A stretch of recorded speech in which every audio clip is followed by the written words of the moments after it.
महाराष्ट्र के हैं। और सबसे युवा अगर भारत के पूछेंगे तो, और विश्व स्तर पे अभिमन्यु मिश्रा। भारत में युवा होगा तो डी गुकेश, और ऐसे तो अभिमन्यु मिश्रा विश्व स्तर पे।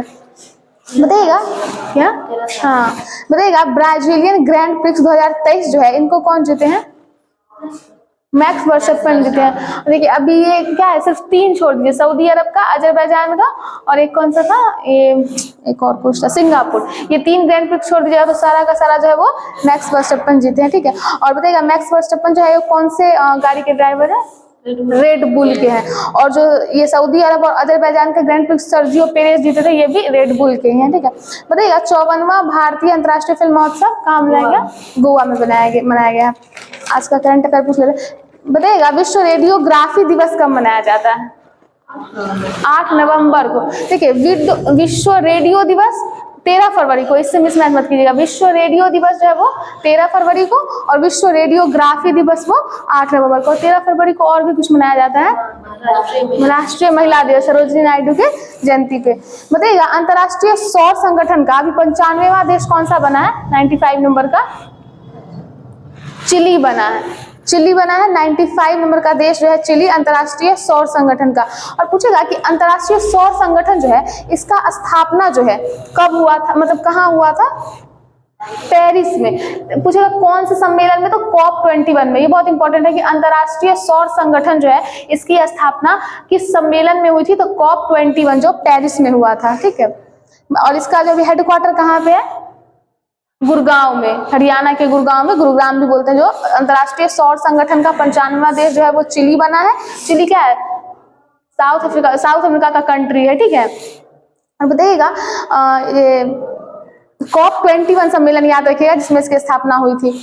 अभी जो है मैकेनिक्स हेल्थ इंस्टीट्यूट के द्वारा जो आया है कि मैकेनिक्स का हेल्थ कैसा है, तो इसमें जो है भारत का कौन सा रैंक है? बताइएगा। 2nd रैंक पे, और 1st रैंक पे तुर्की। ठीक है, भारत 2nd रैंक पे है और 1st रैंक पे तुर्की है। सर्वे जनरल ऑफ इंडिया के जो है अभी अध्यक्ष कौन बनाए गए हैं? हितेश कुमार मखाना। ठीक है, हितेश कुमार मखाना बनाया गया। बताइएगा अभी सुल्तान जोहर कप जो हुआ, जो मलेशिया में होता है हॉकी का, इसमें कौन जीते हैं? कौन सा देश जीता है सुल्तान जोहर कप? जर्मनी जीता है ऑस्ट्रेलिया को हरा के। जर्मनी जीता ऑस्ट्रेलिया को हरा के, और भारत को इसमें ब्रॉन्ज मेडल मिला था। हाँ, जर्मनी जीता ऑस्ट्रेलिया को हरा के सुल्तान जोहर कप। बताइएगा गिफ्ट सिटी जो है IFSC पंजीकरण प्राप्त करने वाली गिफ्ट सिटी में पहली जीवन बीमा कंपनी कौन सी बन गई है? India first life insurance. ठीक है, इंडिया फर्स्ट लाइफ इंश्योरेंस जो है गिफ्ट सिटी IFSC पंजीकरण प्राप्त करने वाली पहली जीवन बीमा कंपनी बन गई है। अभी 7वां पेरिस मास्टर्स खिताब जो है वो कौन जीते हैं?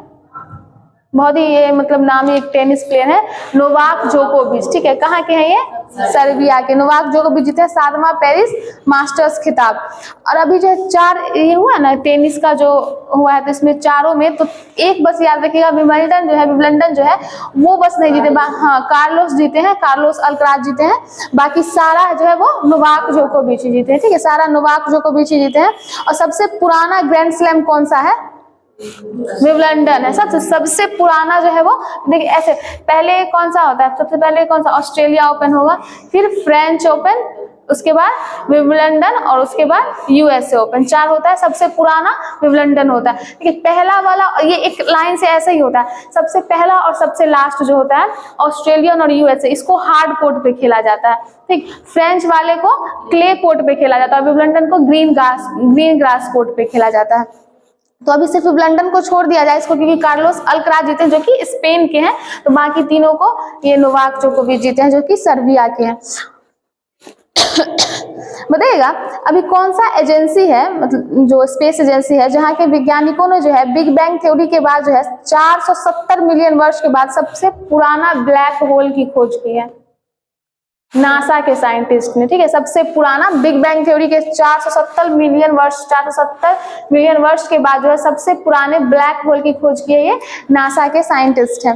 और अभी इसमें कौन है? तो जेम्स वेब स्पेस जो टेलीस्कोप है वो, और चंद्रा एक्सरे वेधशाला, ये दोनों की इसमें है जो संयुक्त योगदान है इसकी खोज में। बताइएगा अभी पूर्वी देश में जो है IIT मद्रास की पहली अंतर्राष्ट्रीय परिसर की स्थापना की गई है, पूर्वी अफ्रीकी देश में। ये कहाँ पे है? ये तो बहुत पहले का न्यूज था, अभी ये हो गया है, खुलने का एक आया था घोषणा तंजानिया में, ठीक है, तंजानिया में जंजीबार द्वीप पे।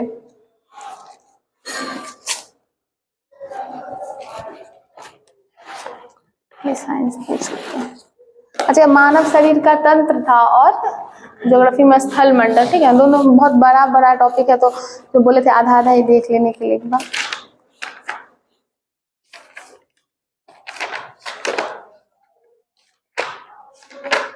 बोले अगर मानव शरीर में देखेंगे तो क्या है, पाचन तंत्र आएगा, श्वसन तंत्र है, परिसंचरण तंत्र है, ठीक है। सबसे पहले पाचन तंत्र को पढ़ते हैं। तो बोले पाचन जो मतलब पाचन तंत्र है, संपूर्ण प्रक्रिया में जो है कितना अवस्था होता है, 5 अवस्था होता है, ठीक है। सबसे पहले क्या होता है, अंतर्ग्रहण, जब भोजन को लेते हैं, ठीक, उसके बाद अगर भोजन को ग्रहण किए तो उसके बाद क्या होगा, डाइजेशन होगा, पाचन होगा, पाचन हो गया तो फिर मतलब क्या अवशोषण होगा, उसके बाद स्वांगीकरण और फिर उसके बाद जो उत्सर्जन होता है। तो सबसे पहले अगर जो दिया जाता है कि पहले भोजन का अंतर्ग्रहण किए, ठीक है, तो ये एक प्रोसेस है कि भोजन को ले, उसके बाद जो होता है पाचन, तो ये बहुत लंबा प्रोसेस होता है। तो पाचन अगर बोलेंगे कि कहाँ से पाचन की क्रिया कहाँ से स्टार्ट हो जाती है, तो मुख से स्टार्ट हो जाती है, ठीक। अगर बोला जाएगा कि मुख में जो है सबसे पहले किसका जो है पाचन शुरू होता है, तो क्या हुआ, एंजाइम का नहीं, मतलब कार्बोहाइड्रेट का, एंजाइम के, जैसे पाचन में मुख से शुरू हुआ ना, तो मुख में क्या लार ग्रंथि है, उसमें कौन कौन सा लार होगा, टाइलिन होता है, उसके बाद एमाइलेज होता है और लाइसोसाइम होता है। ये तो टाइलिन क्या होता है, टाइलिन क्या करता है, जो स्टार्च होता है उसको मोल्टोज शर्करा में बदल देता है, ठीक है, मोल्टोज शर्करा में। टाइलिन जो होगा वो स्टार्च यानी कि जो मंड है उसको मोल्टोज शर्करा में बदल देगा, और फिर माल्टेज नाम का जो एंजाइम होता है वो मोल्टोज शर्करा को ग्लूकोज में बदल देता है। मुख के बाद जो होता है भोजन क्या होगा, ऑसियोफेगस यानी कि जो हमारी ग्रास नली होती है, इसके होते हुए स्टमक में जाएगा, अमाशय में जाएगा। अमाशय में देखिए 2 चीज याद रखना होता है, एक क्या होता है कि पाइलोरिक ग्रंथि होती है, ठीक है, पाइलोरिक ग्रंथि होगा, और एक ऑक्सीटोसिन कोशिकाएं होती हैं। तो पाइलोरिक ग्रंथि होती है, उससे क्या होगा कि अमाशय से क्या कौन सा रस निकलता है, अमाशय से जठर रस, और जठर रस में कौन कौन सा एंजाइम होगा, हाँ HCl तो अमाशय से निकलता है, लेकिन वो जो ऑक्सीटोसिन मतलब जो वो जो कोशिकाएं हैं वहां पे, ठीक है। लेकिन अगर जठर रस में पूछेगा तो कौन कौन सा आएगा, पेप्सिन और रेनिन होता है, ठीक है, पेप्सिन और रेनिन होता है। और हाँ, तो दोनों जो ना प्रोटीन के लिए है, तो पेप्सिन जो होता है वो भी प्रोटीन के लिए, लेकिन जो अगर रेनिन होगा तो जो दूध में जो प्रोटीन होता है उसको चेंज करता है, ठीक है। बताइएगा जो जठर रस होता है ये कैसे रंग का होगा, हल्के पीले रंग का, और अम्लीय होता है, ठीक, अम्लीय होता है। अगर इसका pH मान पूछेंगे तो हाँ 1 पॉइंट, देखिए अगर रेंज में याद करना है तो 1.5 से 3.5, और ऐसे अगर ऑप्शन में रहेगा तो इनके बीच में जो भी है इसको आप लिख सकते हैं, रेंज में 1.5 से 3.5 तक, ठीक है। पाइलोरिक ग्रंथि से जठर रस निकलेगा, और जठर रस में कौन कौन होगा, पेप्सिन और रेनिन, ठीक है। और ऑक्सीडेटिव कोशिकाएं हैं, उससे क्या होता है, हाइड्रोक्लोरिक, हम जब HCl बोल रहे थे वो निकलता है, ठीक है। और इसका काम क्या होता है, भोजन के साथ जो भी जीवाणु आए हैं उसको नष्ट करना, ठीक। जैसे कि लाइसोसोम होता है ना जो जीवाणुओं को नष्ट करता है, जो लार ग्रंथि से निकलता है, उसी तरह से लाइसोजाइम, इसी तरह से इसका भी काम होता है। और प्रोटीन को खंडित करके किस चीज में बदलेगा, पेप्टोन्स में बदलता है, ठीक, पेप्टोन्स में पेप्सिन बदलता है। और जो रेनिन होता है वो दूध में घुली हुई प्रोटीन जो केसिनोजेन होता है इसको कैल्शियम परकेसिनेट में बदलता है। इसके बाद देखिए अब अमाशय में जो है भोजन जो है वो वहां पे है, उसके बाद जो है अमाशय से भोजन कहाँ जाएगा, पहले ड्यूडेनम होते हुए, ठीक है, दिमाग में एक फिगर रखे पाचन तंत्र का, ठीक है, जैसे कि ग्रास नली है, ठीक, उसके बाद स्टमक है, स्टमक के अगर इस तरफ देखेंगे तो या फिर हम उसको हल्का अपर साइड में बोल सकते हैं, या फिगर में देखिएगा तो एकदम उसके सामने लीवर होगा, ठीक, लीवर के ऊपर ही एक संरचना जैसी बनाई होती है, ठीक है, वहां पे क्या होता है गाल ब्लेडर जिसको बोलते हैं, ठीक, गाल ब्लेडर रहता है, उसके बाद उसी संरचना से जुड़ा हुआ रहेगा, और स्टमक के नीचे पेनक्रियाज होता है, इसको अग्नाशय बोलते हैं। और ड्यूडेनम क्या होता है, स्टमक से ही जुड़ा हुआ होता है, लेकिन ड्यूडेनम को हम लोग जो है ना वो छोटी आंत का भाग मानते हैं, वो छोटी आंत का भाग है ड्यूडेनम, छोटी आंत में 3 भाग होता है ना, तो स्टमक से जुड़ा हुआ ऐसे जो है सी आकार से बनाएगा। और कभी कभी पूछेगा कि गॉल ब्लैडर का कैसा आकार होता है, तो वो नाशपाती की तरह, ठीक है, नाशपाती की तरह होता है। अब बताइएगा जो ड्यूडेनम में भोजन पहुंचता है, ठीक ना, इसमें सबसे पहली क्रिया क्या होगी, देखिए जो बाइल जूस होता है वो कहाँ बनता है, बाइल जूस यकृत में बनता है, ठीक है। जो पित्त रस होता है वो बनता है यकृत में और जमा रहता है पित्ताशय में, ठीक है, जमा रहता है पित्ताशय में, जिसको वही गॉल ब्लैडर बोलते हैं, और बनेगा कहाँ, यकृत यानी कि लीवर में बनता है। तो जैसे ही भोजन जो ड्यूडेनम में आएगा ना, तो वही जो यकृत में जो पित्त रस बना था वो वहां पे आके उससे मिल जाता है।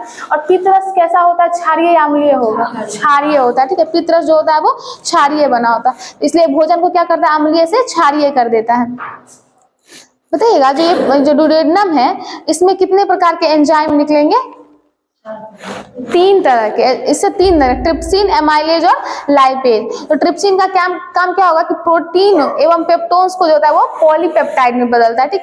एमाइलेज फिर वही काम है जो वहां पे क्या है, लाइसोसोम क्या किया था, लाइसोसोम में टाइलिन क्या करता है कि स्टार्च को शर्करा में बदलता है ना, इसी तरह से एमाइलेज का भी यही काम होता है। फिर लाइपेज का काम क्या होता है, इमल्सिफाइड जो वसा होती है, ठीक है, उसको ग्लिसरीन में बदलने का, फैटी एसिड या फिर ग्लिसरीन में बदलने का।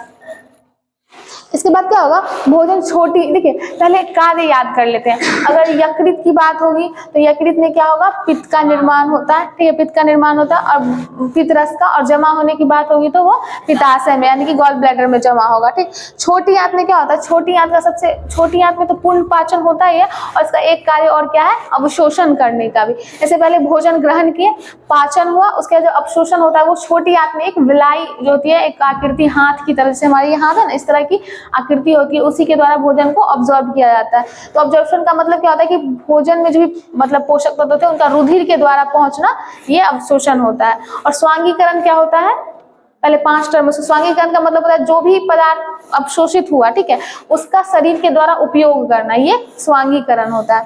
तो देखिएगा अगर पूरे आहार नाल का पूछा जाए तो पूरे आहार नाल की लंबाई कितनी होगी, बहुत लंबा हो गया, 8 से 10 सेंटीमीटर, ठीक है, 8 से 10 सेंटीमीटर अगर पूरे आहार नाल का पूछा जाए तो। देखिए लार जो होता है उसका पीएच वैल्यू कितना होगा, 6.5, लार का पीएच वैल्यू 6.5 होता है। बताइएगा अगर लार में पूछा जाए तो कितना परसेंट जल होता है, 99.5% जल ही होता है उसमें, हाँ 1% 99.5 या 99% इतना अमाउंट में उसमें जल होता है। अब देखिएगा अगर हम लोग बात करें कि जो ये लार है तो बॉडी में लार प्रतिदिन कितने लीटर स्रावित होता है, लार 1 से 1.5 लीटर, ठीक है, 1 से 1.5 लीटर लार जो है प्रतिदिन बॉडी में स्रावित होता है।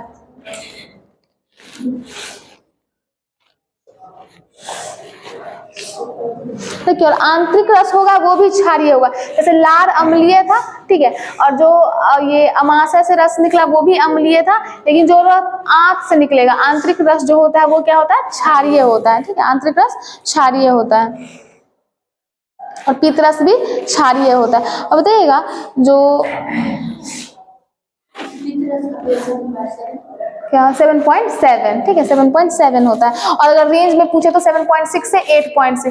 देखिए अगर आपको एक भी वैल्यू याद है तो रेंज भी याद रहेगा, ऐसा कोई रेंज नहीं देगा ऑप्शन में कि सब मिसमैच हो जाएगी दूसरे, जैसे 7.7 है तो वो रेंज भी ऐसा ही देगा कि उससे थोड़ा पीछे और थोड़ा आगे करके, ऐसे बुक में 7.6 से 8.6 दिया हुआ रहता है। अगर बात करें मनुष्य में कितनी जोड़ी लार ग्रंथि पाई जाती है तो 3 जोड़ी लार ग्रंथि पाई जाती है। और बताइएगा कहाँ पे उपस्थित होगी, तो पहली जोड़ी लार ग्रंथि जो होगा ना वो जीवा के दोनों ओर एक एक संख्या में उपस्थित होता है, ठीक है, जिसको हम लोग सबलिंगुअल ग्लैंड्स के नाम से जानते हैं। दूसरी जोड़ी ग्रंथि निचले जबड़े के मध्य में होगा, ठीक, उसको हम लोग क्या मैक्सिल अस्थि के दोनों तरफ वो होता है, एक एक संख्या में उपस्थित होता है, इसको सब मैक्सिलरी ग्लैंड बोलते हैं। और तीसरी ग्रंथि जो होता है दोनों कानों के नीचे में होता है, उसको पैराटाइड ग्लैंड बोलते हैं, ठीक है। 3 जोड़ी होता है। देखिए यहाँ पे भी दिया है कि 99% जल तथा 1% ही एंजाइम होता है, ठीक। और मेनली अगर बोला जाए तो 2 प्रकार का, टाइलिन और लाइसोजाइम, यही 2 एंजाइम जो होता है वो लार में पाया जाता है। बताइए अगर लीवर की बात करें तो मनुष्य का सबसे बड़ा ग्रंथि जो होता है वो लीवर यकृत है, तो ये कितने सेंटीमीटर का होता है लीवर,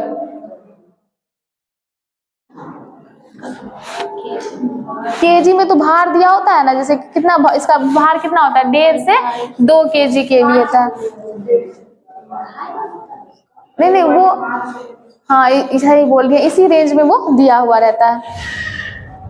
बताइएगा ग्लाइकोजेनेलाइसिस है, ये क्या होता है, ग्लाइकोजेनेलाइसिस, ग्लूकोज को जो ग्लाइकोजेन में परिवर्तित करते हैं इसको ग्लाइकोजेनेलाइसिस बोलते हैं, और ये यकृत के द्वारा भी किया जाता है। देखिए ऐसे तो अगर माना जाए तो जो क्या हम लोग का मधुमेह जिसको बोलते हैं इंसुलिन के लिए जो किया जाता है, इसको अगर बात करें नियंत्रित करने की बात तो क्या होता है कि अग्नाशय के द्वारा होता है, लेकिन यकृत जो है ना बहुत सारी क्रियाएं करता है, ठीक है, उतना हम लोग को पता है 500 अगर माना जाए तो अप्रोक्स 500 के करीब वो क्रिया करता है। तो जरूरत पड़ने पर वो भी क्या करता है कि जब बॉडी को ऐसे ग्लूकोज का जरूरत हो तो फिर से ग्लाइकोजेन को ग्लूकोज में तोड़ देता है, ठीक है, ये भी यकृत का काम होता है।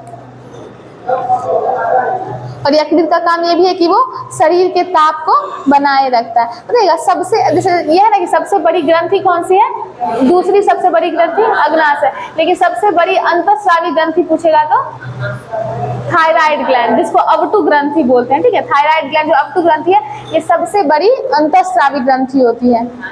हाँ थायराइड जो होता है, थायराइड में बताइएगा पित्त जो होता है पित्त रस है उसमें जल की मात्रा कितनी % होती है, 85%। और अगर पिगमेंट की बात जो वर्णक होता है वो 12%, ठीक है, 85% जल होता है और 12% वर्णक होता है, पिगमेंट होता है वो 12% होता है। और पित्त कैसा होता है, ये क्षारीय होता है, भोजन के माध्यम को भी क्षारीय कर देगा।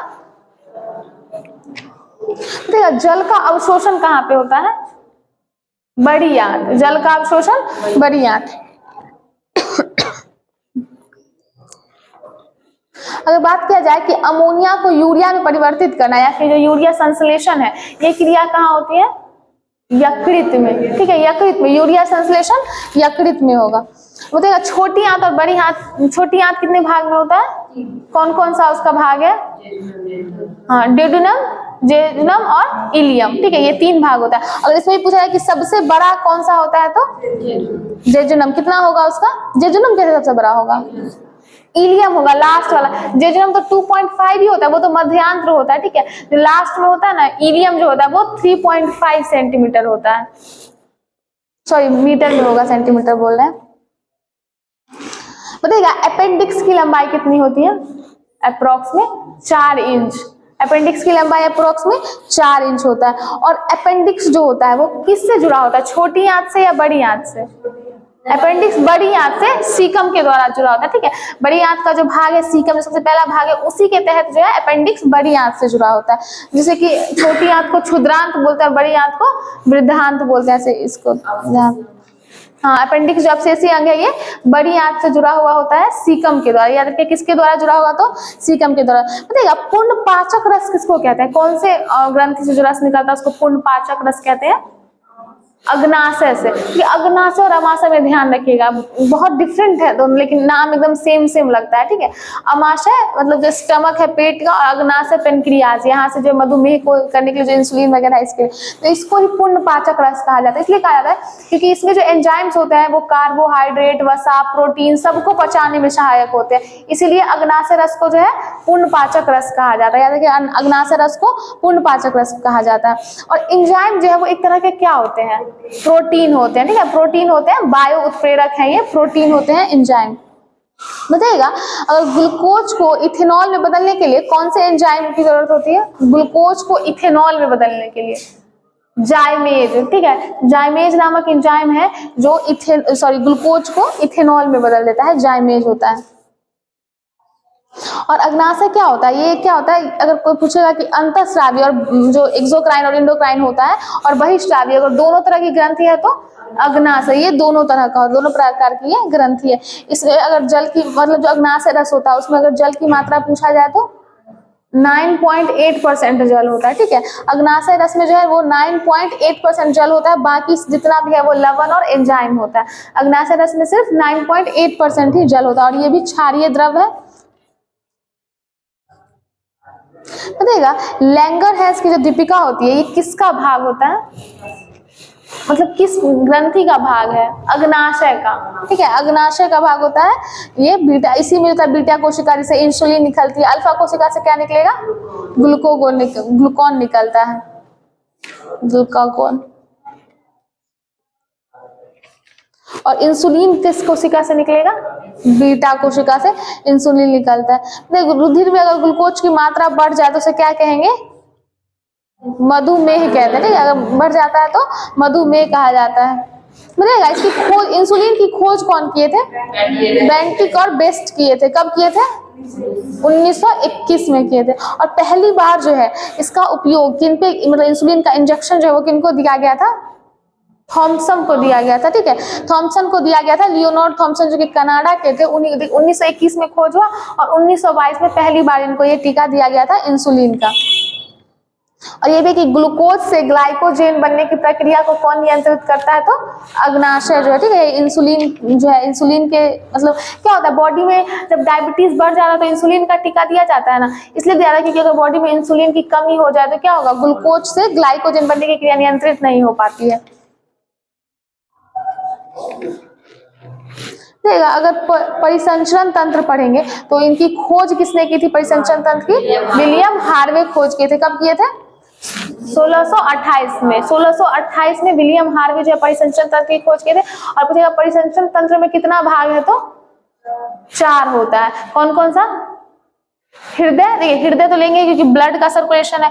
और दो तरह की क्या होती है? वेन होती है। एक वेन है, सिरा हो गया, और धमनी, दो तरह का हो गया। और एक क्या होता है? रक्त होता है। हृदय, रक्त, सिरा और धमनी, 4 तरह का। ठीक है, धमनी से जो है ना हमेशा शुद्ध रक्त जाता है और सिरा से अशुद्ध रक्त। तो शुद्ध रक्त को क्या बोलते हैं? ऑक्सीजनेटेड ब्लड है, ऑक्सीकृत ब्लड है। और अशुद्ध रक्त को, उसमें क्या होता है? अनऑक्सीकृत ब्लड होता है। तो ये याद रखेंगे। तो इसमें भी 2 एक्सेप्शन होता है। क्या होता है? एक पल्मोनरी वेन और एक धमनी का जो होता है पल्मोनरी आर्टरी। ठीक है, महाधमनी जिसको बोलते हैं। तो इसमें क्या होता है? उल्टा होता है। जैसे क्या धमनी से शुद्ध रक्त जाता है ना, तो अगर पल्मोनरी लेंगे तो उससे अशुद्ध रक्त जाएगा। ऐसे सिरा से अशुद्ध रक्त जाता है, तो अगर पल्मोनरी सिरा लेंगे तो उससे क्या होगा? शुद्ध रक्त जाएगा। ठीक है, और ये भी पूछा जाएगा कि किस भाग में, मतलब हृदय के किस भाग में शुद्ध रक्त रहता है और किस भाग में अशुद्ध रक्त? तो बायां भाग है उसमें शुद्ध रक्त रहेगा। बाएं भाग में, हृदय के बाएं भाग में शुद्ध रक्त रहता है और दाएं भाग में अशुद्ध रक्त। देखिए दायां आलिंद, बायां आलिंद है, दायां नीला और बाएं नीला होता है ना, 4 तरह का जो इमेज तो दिमाग में होगा ही सब लोगों के उसमें।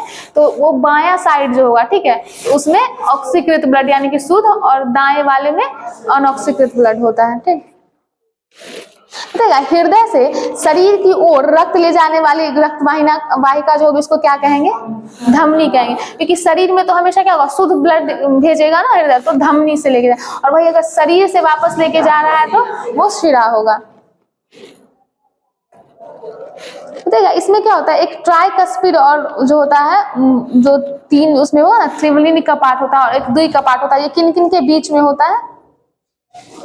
देखिए दायां अलिंद और दायां निलय। ठीक है, दायां अलिंद और दायां निलय होगा तो उसमें ट्राइकस्पिड वाल्व होगा। याद रखिएगा, दायां अलिंद और दायां निलय, मतलब दाएं तरफ वाला जो मतलब ऊपर नीचे के बीच में ना छेद बनाया होता है। ठीक है, तो वो ट्राइकस्पिड जो होगा वो दाईं तरफ होगा अलिंद और निलय के बीच में, और बाइकस्पिड जो होगा वो बाईं तरफ होता है। ठीक है, अलिंद और निलय के बीच में। देखिएगा रक्त दाब मापने वाले यंत्र को क्या कहा जाता है? स्टेगनोमीटर कहा जाता है। मनुष्य का रक्त दाब होता कितना है? 120/80। अगर पूछेंगे इसमें सिस्टोलिक मतलब जो वैल्यू है वो कौन सा है और डायस्टोलिक कौन सा है? तो सिस्टोलिक, ऊपर वाले को सिस्टोलिक बोलते हैं और नीचे डायस्टोलिक होता है। तो सिस्टोलिक 120 और डायस्टोलिक 80 होता है। बताइएगा रुधिर में जो उपस्थित CO2 होता है वो रुधिर में जो pH है, रुधिर का जो pH है उसको क्या करता है? कम करता है या ज्यादा करता है? कम करता है। pH को कम करके हृदय की गति को बढ़ा देगा। ठीक है, जो इसमें रुधिर में CO2 जो होता है वो pH की वैल्यू को कम करके हृदय की गति को बढ़ाता है। तो CO2 इसका मतलब क्या होगा कि अम्लीयता क्या होगा? हृदय की गति को बढ़ाएगी, क्योंकि pH कम हो रहा है, मतलब क्या हुआ?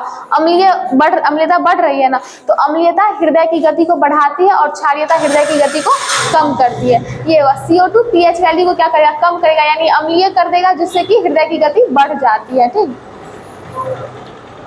अच्छा उस दिन एक पीछे वाला एक छूट गया था जो ब्लड के बारे में नहीं, मानव रक्त के बारे में नहीं पढ़े थे। बताइएगा जो मानव का रक्त है वो कैसा उत्तक होता है? तरल संयोजी उत्तक होता है मानव रक्त जो। और जो मानव शरीर में रक्त की मात्रा शरीर के भाग का कितना होता है? 7% होता है। शरीर के भाग का 7% होता है। और ये कैसा होगा? क्षारीय है या कैसा? अम्लीय हो? क्षारीय होगा। वैल्यू बताएगा, pH वैल्यू 7.4 होता है। और कितना लीटर रक्त, मतलब 5 से 6 लीटर रक्त होता है एक वयस्क मनुष्य में। और महिला पुरुष के मतलब रक्त की मात्रा में कितने का अंतर होता है? अप्रोक्स आधा लीटर का अंतर होता है। ठीक है, आधा लीटर का अंतर होता है। बताइएगा स्तनधारियों में जो रेड ब्लड सेल जो होता है, लाल रक्त कण जो है वो कैसे होते हैं, मतलब उत्तल, अवतल, उभयावतल, कैसा होता है? उभयावतल होता है, ठीक है। उसका आकार कैसा होगा? उभयावतल होगा, ठीक। आरबीसी का, और हमारे आरबीसी में जो मतलब जो आरबीसी यूज होते हैं केंद्रक में जो है, और आरबीसी पाया जाता है या नहीं पाया जाता है मनुष्य में?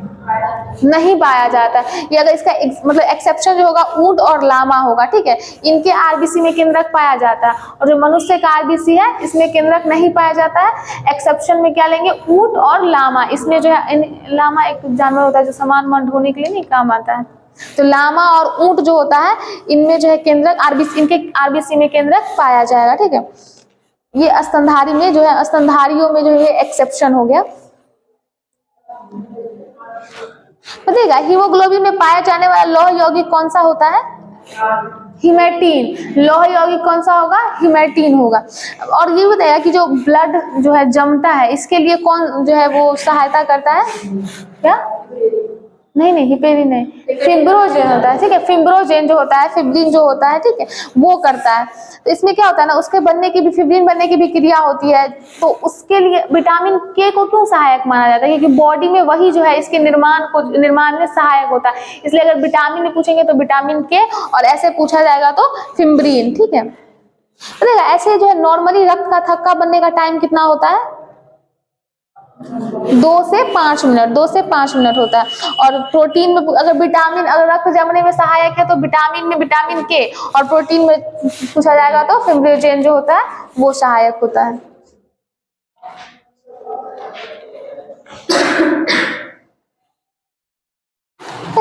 आरबीसी की जो संख्या है उसको किससे ज्ञात किया जाता है? हीमोसाइटोमीटर से। हीमोसाइटोमीटर से जो है आरबीसी की संख्या को ज्ञात किया जाता है। देखिएगा जो श्वेत रक्त कण होते हैं इनका जीवन काल कितने दिन का होता है? नहीं, जो डब्ल्यूबीसी होते हैं श्वेत रक्त कण 2 से 4 दिन, अगर आरबीसी का हुआ तो 20 से 120 दिन होता है। और रक्त बिंबाणु जो होते हैं थ्रोम्बोसाइट जिसको बोलते हैं उनका 3 से 5 दिन, ठीक है, 3 से 5 दिन होता है। देखिएगा जो श्वेत रक्त कण होते हैं, अगर इनमें पूछा जाए कि सबसे बड़ी कण कौन सी होती है तो क्या होगा? सबसे बड़ी कणिका मोनोसाइट होता है। डब्ल्यूबीसी जैसे 5 तरह का होता है ना, तो सबसे बड़ी कणिका कौन सा होगा? मोनोसाइट होगा। और ये होगा कि सबसे अधिक भाग किस कणिका से बना होता है? तो न्यूट्रोफिल से बना होता है। सबसे बड़ी कणिका मोनोसाइट, और सबसे अधिक भाग किससे बना होता है? 60 से 70% डब्ल्यूबीसी जो होता है वो किससे बना होता है? तो न्यूट्रोफिल्स से बना होता है। और मोनोसाइट का कार्य क्या होता है? कि मृत कोशिका को साफ करना, ठीक है, मोनोसाइट का ये कार्य होता है। और पूछेगा कि कौन से रक्त कण जो होते हैं जिनकी रचना जो है, आकार जो होती है वो अमीबा की तरह होती है? तो अमीबा की तरह रचना श्वेत रक्त कण, डब्ल्यूबीसी जो होता है इनकी रचना जो होती है, आकार जो होता है वो अमीबा की तरह होता है। ये याद रखिएगा, डब्ल्यूबीसी अमीबा की तरह होता है। और इन तीनों का एक अलग अलग जो नाम है वो भी याद रखिएगा। जैसे लाल रक्त कण तो ठीक है आरबीसी है, लेकिन इसका क्या है? इरिथ्रोसाइट बोलते हैं, ठीक है, इरिथ्रोसाइट हो गया। डब्ल्यूबीसी है इसको ल्यूकोसाइट, और रक्त बिंबाणु जो होते हैं इनको थ्रोम्बोसाइट, ठीक। इरिथ्रोसाइट, ल्यूकोसाइट और थ्रोम्बोसाइट, ये 3 याद रखिएगा। यार डेंगू ज्वर जो होता है इसमें मानव शरीर में किसकी कमी हो जाती है? प्लेटलेट्स की कमी हो जाती है। अब ये पूछा कि जंतु उत्तक जो है तो इसको कितने, मतलब कौन कौन सा, किस तरह, कितने उत्तक में बांट सकते हैं? कितने तरह के उत्तक होते हैं? 3 तरह का। कौन कौन सा? जंतु उत्तक में कितने तरह के? 3 तरह के होते हैं। एक उपकला होगा, ठीक है, एक संयोजी, और एक कौन सा होता है? पेशी उत्तक होता है। तो रक्त और प्लाज्मा जो है ये संयोजी। अगर पूछेगा कि बाहरी जो भी कोई चोट होता है तो उसका जो हम पे जो बचाव होता है वो कौन से उत्तक के कारण होता है? उपकला उत्तक के कारण।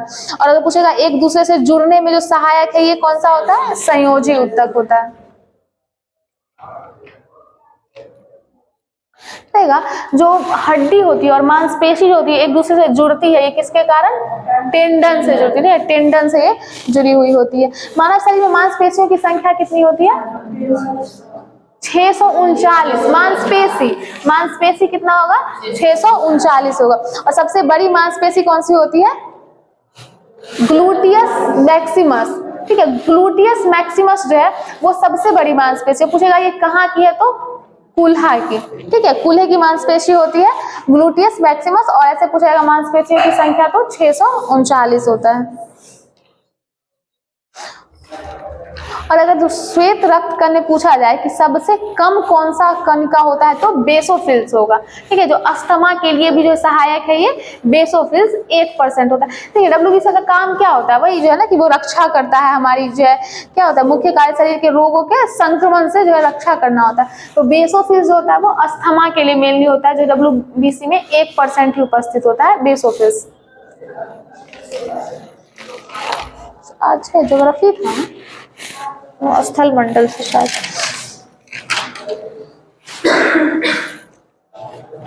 बताइएगा पृथ्वी पे जो है कुल भाग पे जो है कितना % जल है और कितना % जो है स्थल है? जल होता है। अगर रेशियो पूछा जाए तो 3 और 7 का होगा, 3 और 7 का रेशियो होता है। बताइएगा उत्तरी गोलार्ध में कितना मतलब % पे जो है क्षेत्रफल पे जल का साम्राज्य उत्तरी गोलार्ध में? देखिए 60 और 80 याद रखिए। ठीक है, उत्तरी गोलार्ध में मतलब 60 61 ऐसे और दक्षिणी गोलार्ध में, क्योंकि दक्षिणी गोलार्ध में ज्यादा क्या है जल का ही भाग है, दक्षिणी गोलार्ध ज्यादातर जल से ही भरा हुआ है। बताइएगा पृथ्वी पे, हाँ पृथ्वी मतलब ये 61 और 81, ठीक है 60 है याद से। बताइएगा पृथ्वी पे अधिकतम ऊंचाई पे और जो अधिकतम गहराई है उन दोनों के बीच में कितना डिफरेंस है, कितना अंतर है? 20 किलोमीटर का अंतर। सबसे अधिकतम गहराई में क्या है? मेरियाना गर्त है, और अधिकतम ऊंचाई एवरेस्ट का है। बताइएगा स्थल मंडल में जो है कौन से क्षेत्र में सबसे स्थल मंडल जो होगी वो सबसे अधिक मोटी होगी? देखिए 2 तरह का क्षेत्र है, एक महाद्वीपीय होता है और एक महासागरीय होता है। ठीक है, तो स्थल मंडल जो है वो महाद्वीपीय जो क्षेत्र है उसमें मोटी होगी और महासागरीय जो क्षेत्र है उसमें पतली होगी। तो ऐसे 40 जो मोटी है तो वो 40 किलोमीटर होगा, और महासागरीय क्षेत्र में पतली होती है तो वो 12 से 20 किलोमीटर मतलब 20 किलोमीटर के रेंज में, याद रखिएगा। बताइएगा चट्टान जो होते हैं वो कितने तरह के होते हैं? कौन कौन सा होगा? और अवसादी, आग्नेय, अवसादी और रूपांतर चट्टान। ठीक है, आग्नेय चट्टान किससे बना होता है? हाँ, मैग्मा और लावा के जमने से आग्नेय चट्टान बनता है। अवसादी चट्टान ये प्राकृतिक रूप से जो होता है छोटे छोटे पदार्थ जब एक जगह जमा होते चले जाते हैं और बाद में जो है ठोस रूप धारण करते हैं, ठीक है प्राकृतिक की वजह से, तो वो क्या होगा? अवसादी चट्टान होगा। और रूपांतर चट्टान क्या होता है? इन दोनों का परिवर्तित रूप है। ठीक है, जो काल की तरह ताप और दाब रासायनिक क्रियाओं के कारण जो बदलाव होता है उसके कारण रूपांतर चट्टान बनता है। देखिएगा आग्नेय चट्टान जो है इसमें जो है आर्थिक रूप से सबसे ज्यादा इसको क्या मतलब संपन्न चट्टान माना जाता है। आर्थिक रूप से सबसे महत्वपूर्ण चट्टान, संपन्न चट्टान कौन सा होगा? हाँ, आग्नेय चट्टान जो होता है इसमें। देखिए आग्नेय चट्टान में क्या होता है ना, लोहे की मात्रा सबसे ज्यादा होगी। ठीक है, काली मिट्टी का निर्माण अगर पूछेगा तो आग्नेय चट्टान से होगा। लोहे की मात्रा सर्वाधिक आग्नेय चट्टान में ही होती है। और अगर ये क्या होता है जीवाश्म रहित होता है, इसमें जीवाश्म नहीं होता है, वो अवसादी चट्टान में होगा। ये अवसादी चट्टान क्या होता है? परतदार चट्टान होते हैं। तो इसलिए अगर पूछेगा कि जीवाश्म रहित चट्टान कौन सा है, तो रहित मतलब नहीं है तो वो आग्नेय चट्टान होगा। और जीवाश्म अगर पूछेगा किस चट्टान में पाया जाता है तो अवसादी में। और परतदार चट्टान कौन से होते हैं? अवसादी चट्टान होते हैं।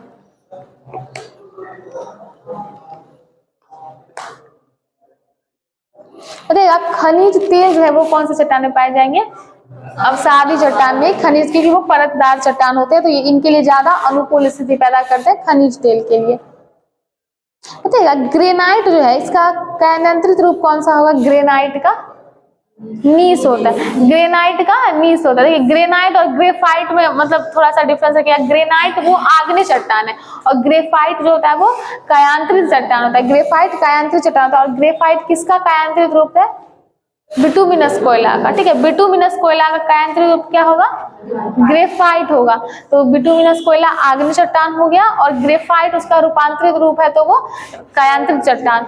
वैसे ही जो हो गया ग्रेनाइट वो अलग है, जैसे ग्रेफाइट अलग है और ग्रेनाइट अलग है। तो ग्रेनाइट का पूछेगा कि कायांतरित रूप कौन सा होता है तो नीस होता है। ठीक है, और लिग्नाइट कोयला का कायांतरित रूप एंथ्रासाइट कोयला।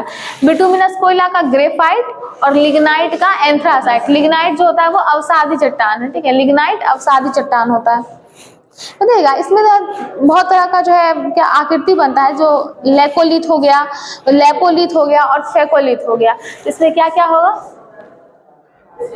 हाँ ठीक है। ये अगर पूछा जाएगा तो ये सारा जो है ना लावा और मैग्मा से ही बनेगा, उसके जमने से ही बनेगा। ठीक है। अगर लेपोलिथ है तो तीन रचना इसका बस याद रखिएगा, गुंबद का, अगर गुंबदाकार रचना बनता है तो लेपोलिथ होगा। ठीक है। अगर लेपोलिथ है तो उसमें कैसा रचना होगा, क्या बोलते हैं उसको, तस्तरी नुमा रचना होगा। ठीक है। लेपोलिथ होगा तो तस्तरी नुमा रचना, लेपोलिथ है तो गुंबदकार रचना होता है। और एक फेकोलिथ होता है, फेकोलिथ में क्या होता है, लहरदार आकृति होती है। ठीक है। लहर मार के फेंक देते हैं ना, इस तरह से याद रखिएगा। तो तीनों का तीनों जो है ये क्या होगा कि मैग्मा और लावा के जमने से ही बनता है, बस आकृति अलग अलग याद रखेंगे। अगर क्या है, लेपोलिथ है तो गुंबदकार होगा, लेपोलिथ है तो तस्नरी नुमा होगा, और अगर फेकोलिथ है तो लहरदार रचना होगी। ठीक है। और इसी में दो रचना और होती है, सिल और डायक। तो सिल का मतलब क्या होता है कि भूपृष्ठ जो है अगर इसके समांतर जम के रचना बनती है तो वो सिल होगा, और डाइक जो होगी वो लंबवत रचना है। बस इसकी रचना को अलग अलग याद रखिएगा, और बनता सारा लावा और मैग्मा के जमने से ही है। देखिएगा स्लेट जो है, देखिए एक और याद रखिए, जैसे सेल अवसादी चट्टान है तो इसका कायांत्रिक कौन सा हो गया, सेल का स्लेट हो गया। ठीक है। सेल का स्लेट हो गया।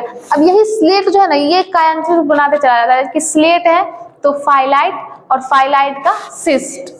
फाइलाइट देखिए, सेल का स्लेट, पहले एक सेल याद रखेंगे कि अवसादी चट्टान है, सिर्फ सेल को याद रखना, ये अवसादी चट्टान है। सेल से क्या बनेगा, स्लेट बनेगा, स्लेट से फाइलाइट, और फाइलाइट से सिस्ट बनता है। ठीक है। सेल से स्लेट, स्लेट से फाइलाइट, और फाइलाइट से सिस्ट। ये चार एक लाइन से याद रखें। इसमें सिर्फ सेल ही जो है अवसादी चट्टान है, बाकी ये सारा कायांत्रित होगा, क्योंकि सेल से जब स्लेट बना वो कायांत्रित रूप हो गया, तो यही अब बार बार कायांत्रित होगा तो सारा कायांत्रित चट्टान ही होगा। सिर्फ एक सेल जो है वो अवसादी चट्टान होगा। बताइएगा जो आगरा का किला है तथा दिल्ली का लाल किला है, ये कौन सी अवसादी चट्टान से बना हुआ है, बलुआ पत्थर।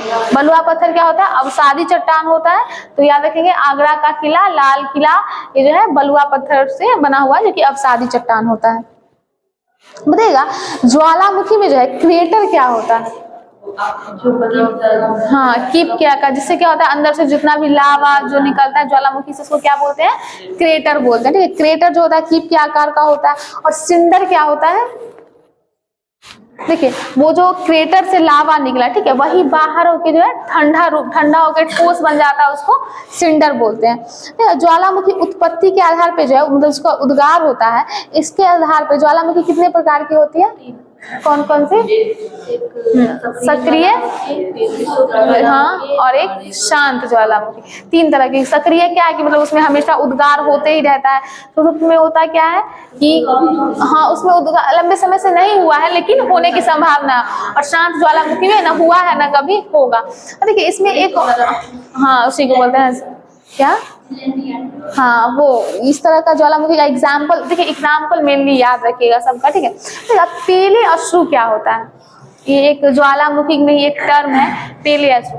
देखिए जब लावा निकलता है ना ज्वालामुखी के अंदर से, तो उसका जो द्रव वाला पार्ट है वो जब अश्रु का रूप ले लेगा, आंसू की तरह जब वो आकृति बना लेगा, तो उसको पेले अश्रु कहा जाता है। ये एक टर्म होता है जो ज्वालामुखी से संबंधित होता है। इसका मेनली क्या है ना कि कलर पूछा जाता है, किस कलर का होता है पेले अश्रु, जेट ब्लैक कलर का होता है। ठीक है। पेले अश्रु मतलब ज्वालामुखी से जो भी लावा वगैरह जो भी निकल रहा है, वाष्प से निकल रहा है, उसमें से जब द्रव रूप लेके वो अश्रु का रूप लेगा तो इसको पेले अश्रु बोलते हैं, जो जेट ब्लैक कलर का होता है।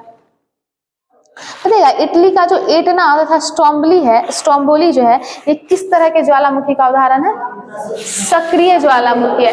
एटना और स्ट्रोम्बोली जो है वो सक्रिय ज्वालामुखी। देखिए स्ट्रोम्बोली को तो कहा भी जाता है ना कि भूमध्य सागर का जो प्रकाश कहा जाता है, तो प्रकाश स्तंभ क्यों कहा जाता है, क्योंकि इसमें सक्रिय ज्वालामुखी है, हमेशा उद्गार होता है जिसकी वजह से प्रकाश होते रहता है, इसलिए इसको ये भूमध्य सागर का प्रकाश स्तंभ भी कहा जाता है। देखिएगा कौन से कंट्री मतलब कहाँ पे जो है कि एक भी ज्वालामुखी नहीं है, ऑस्ट्रेलिया में एक भी ज्वालामुखी नहीं है। और सबसे ज्यादा ज्वालामुखी पूछा जाएगा तो हाँ, और प्रशांत महासागर के तटीय भाग में तो है ही, और एशिया में क्या हुआ, मरुस्थल। सर अंटार्कटिका में एक भी मरुस्थल नहीं है एक बार, लेकिन उसको देख लीजिएगा मरुस्थल कहाँ नहीं है, ये भी एक क्वेश्चन था। हाँ एक बार ये पूछे भी थे, हाँ कहीं पे था ना कि मरुस्थल नहीं था, नहीं मरुस्थल भी है जो कहीं पे नहीं है, एक मिनट बुक में दिया हुआ था शायद, अभी ध्यान नहीं है। अच्छा बताइएगा, जो अग्नि वलय जो है ये किस महासागर की परिमेखला है? प्रशांत महासागर की। प्रशांत महासागर की परिमेखला जो है वो अग्नि वलय है। एक कुछ था जो हम पूछने वाले थे, हाँ, तो धुआंरा होता है, ठीक है, धुआंरा जिसको बोलते हैं कि ज्वालामुखी क्रिया की जो अंतिम अवस्था है उसको धुआंरा बोला जाता है। तो बताइएगा, गंधक युक्त धुआंरा जो होगा उसको क्या कहेंगे? सोलफ तारा, ठीक है, सोलफ तारा जो होता है वो गंधक युक्त धुआंरों को जो है वो सोलफ तारा कहा जाता है। ठीक है, दो चीज और याद रखिएगा कि विश्व का सबसे ऊंचा ज्वालामुखी पर्वत, विश्व का सबसे ऊंचा ज्वालामुखी सक्रिय ज्वालामुखी और सबसे ऊंचा जो है शांत ज्वालामुखी, 3 है। तो सबसे अगर सक्रिय ज्वालामुखी पर्वत होगा तो कोटोपैक्सी, कोटोपैक्सी, ठीक है, कोटोपैक्सी कहाँ पे है? इक्वाडोर में। और सबसे ऊंचाई पे स्थित सक्रिय ज्वालामुखी ओजस डेल सलाडो, ठीक है। देखिए ये किलायु, हम ऊंचाई पे पूछ रहे हैं कि सबसे ज्यादा ऊंचाई पे जो सक्रिय ज्वालामुखी है वो पूछ रहे हैं, तो ये होगा ओजस डेल सलाडो, ठीक है। ये सबसे ऊंचाई पे स्थित है एंडीज पर्वतमाला, इसमें ध्यान रखिएगा, एंडीज पर्वतमाला जो कहाँ पे है? अर्जेंटीना और चिली देश की सीमा पे है, ठीक है। ये ओजस डेल सलाडो विश्व की सबसे ऊंचाई पर स्थित ये सक्रिय ज्वालामुखी है। और विश्व की सबसे ऊंचाई पर स्थित शांत ज्वालामुखी कौन सा होगा? एकांगुआ, एकांगुआ, ये भी एंडीज पर्वतमाला पे स्थित है। तो याद रखेंगे ओजस डेस सलारो और एक एकांगुओ, ठीक है। और इक्वाडोर में कोटोपैक्सी, ये पर्वत है सबसे ऊंची। और सबसे सक्रिय जो पूछ रहे हैं, सबसे सक्रिय अगर ज्वालामुखी होगा तो वो होगा किलायु हवा द्वीप पे जो है विश्व का सबसे अधिक सक्रिय ज्वालामुखी है। बताइएगा, अगर तरंग में पूछेंगे कि सबसे ज्यादा जो है हानिकारक तरंग कौन सा होता है, विनाशकारी, तो देखिए एल तरंग होता है। ये जो हम लोग पढ़ते हैं ना, क्या है शब्दकोश वाला जो दिया उसमें ये गलत दिया हुआ पी तरंग, एल तरंग होता है। सतही तरंग जिसको बोलते हैं, सरफेस वेव जो होता है, ये सबसे ज्यादा विनाशकारी होता है, ठीक है। सतही तरंग, एल तरंग जो है सबसे ज्यादा विनाशकारी होता है। बताइएगा कौन सा तरंग है जो केवल ठोस माध्यम से होकर गुजरेगा? हाँ, एस तरंग, सही है, एस तरंग जिसको द्वितीय सेकेंडरी तरंग बोलते हैं। एस तरंग जो है वो सिर्फ एस से याद रखिएगा सॉलिड, ठीक है, एस से सॉलिड हो गया तो सिर्फ ठोस से ही होके गुजरेगा, ठीक है। सेकेंडरी जिसको द्वितीय तरंग बोलते हैं, एस तरंग, ये केवल ठोस माध्यम से गुजरता है। और अगर पूछेगा कि तरंग जो है किसी भी स्थान पर सबसे पहले पहुंचेगी, तो किस तरंग को ये कहा जाएगा कि वो सबसे पहले पहुंचेगी? पी तरंग। प्राइमरी जो वेव है वो पी तरंग है, सबसे पहले पहुंचेगी। सबसे विनाशकारी जो होता है वो एल तरंग होता है, जिसको हम लोग क्या बोलते हैं? एल तरंग, सतही तरंग जो है, ठीक है। और अगर बोलेगा कि सबसे जो है सॉरी जो ठोस, सिर्फ ठोस माध्यम से गुजरेगी तो एस तरंग होता है, एस तरंग होता है। और एल तरंग केवल धरातल के पास ही चलती है, इसलिए इसको धरातली तरंग भी कहा जाता है। बताइएगा, जो प्राथमिक तरंग पी तरंग होता है, इसका औसत वेग कितना होता है?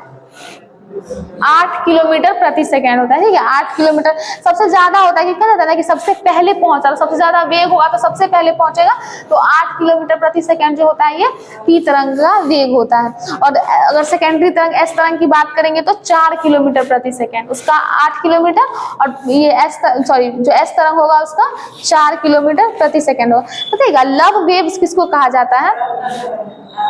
एल तरंग को कहा जाता है, ठीक है। सतही तरंग जो एल तरंग है इसी को लव वेव्स कहा जाता है। क्यों कहा जाता है? क्योंकि एचडी लव इसका जो है वो खोज किए थे, इसीलिए इसको लव वेव कहा जाएगा। या फिर रे लाइट वेव भी इसी को कहा जाता है, सतही तरंग को। बताइएगा भूकंपीय तरंग को जो है किस जो यंत्र से रेखांकित करते हैं?